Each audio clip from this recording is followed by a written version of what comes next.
As children grow, responsibility continues to expand.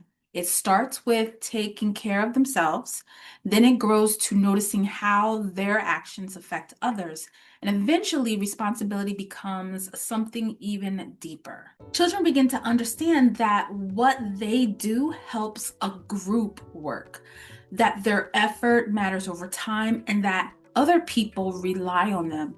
That's the kind of responsibility we're talking about today. At this stage, responsibility isn't about a single moment or task, it's about follow through. It's about being someone who shows up, someone who contributes, someone who keeps doing their part even when no one is reminding them. For young children, this is where responsibility starts to feel meaningful.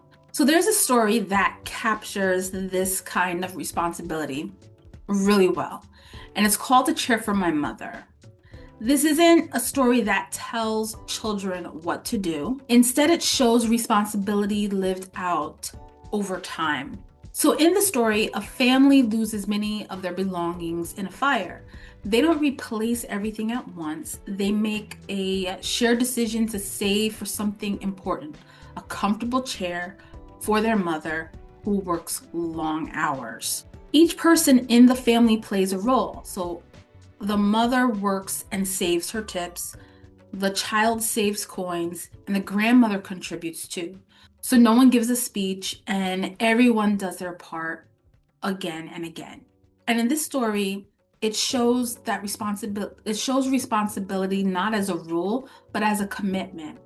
What matters here isn't the chair itself, it's that everyone understands their role, everyone follows through, and the goal is reached because of steady effort over time. So for young children, this kind of responsibility looks like having a small role and sticking with it, taking care of shared spaces, helping routines run smoothly, doing their part even when it's not exciting. So this is where children begin to see themselves as contributors, not helpers when reminded. So at home, this might sound like you can have this job each day.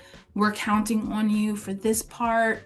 Thank you for taking care of that. In classrooms, it might look like consistent classroom roles, shared routines, predictable responsibilities that don't rotate too quickly. The key isn't how many responsibilities children have, it's that they're trusted with one and supported in it. This is about reliability over time. So cooperation says, let's do this together right now. Responsibility says, this is my role and I'll keep showing up. When children experience responsibility this way, they begin to develop confidence, pride in their contribution, follow through, and a sense of belonging. They learn that responsibility isn't something adults hand down, it's something that they can carry. So across these 3 videos, we've seen how responsibility grows. It starts with taking care of yourself, it expands into noticing your impact, and it deepens into contributing to a community.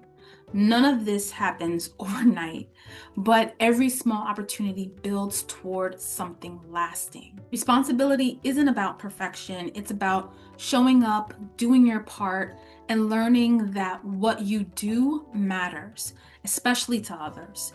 And when children are trusted with that understanding, they grow into people others can truly count on. So again, if you haven't grabbed the Character Quest for Preschoolers Winter Edition, it is in the comments. Go ahead and download that, and I will see you in the next one.